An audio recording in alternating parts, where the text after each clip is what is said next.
Hello everyone, my name is Jamin. Thanks so much for visiting my channel. In this video, I have a Dell Inspiron Chromebook 3181, also known as a P26T model computer. In the video I'm shooting today, I'm going to show you how to get inside your computer and access your power jack in case you need to replace it.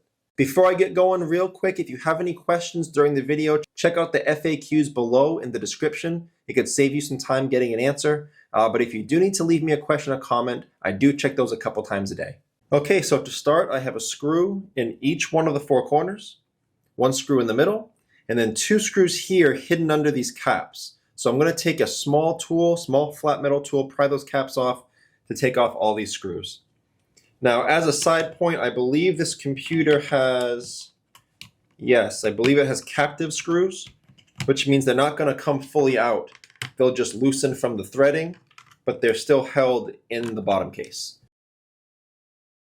Another thing, if you notice, my computers that I work on are sitting on an anti-static mat.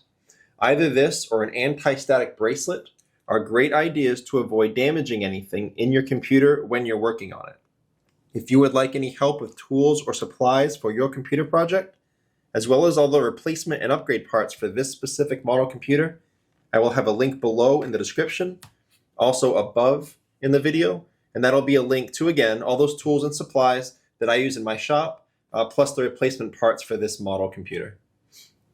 Okay, so after taking those up, I'm going to take out these last two screws, also captive screws, and then when all of those are up, I'm going to take my small flat metal pry tool, and I'm going to go across the seam of the bottom case and gently pry it up from the rest of the computer.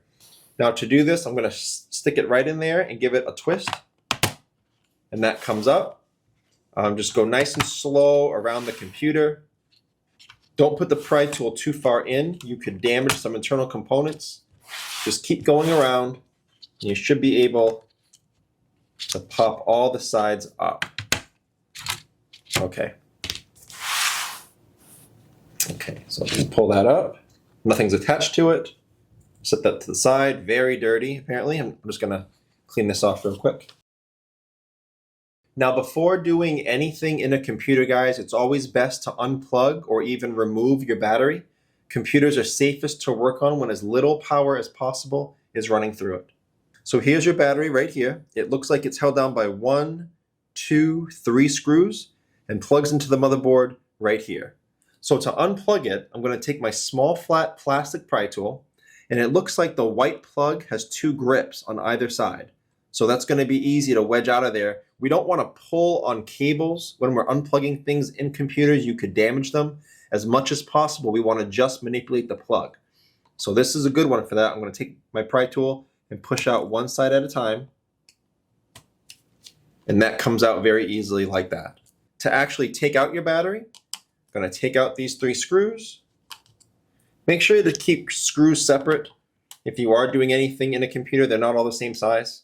And you can damage components by putting the wrong screws in. So just a little word of caution with your computer repairs. Okay, so that should free up the battery, and it comes right out like that. Your power jack is right here, very simple, very small component.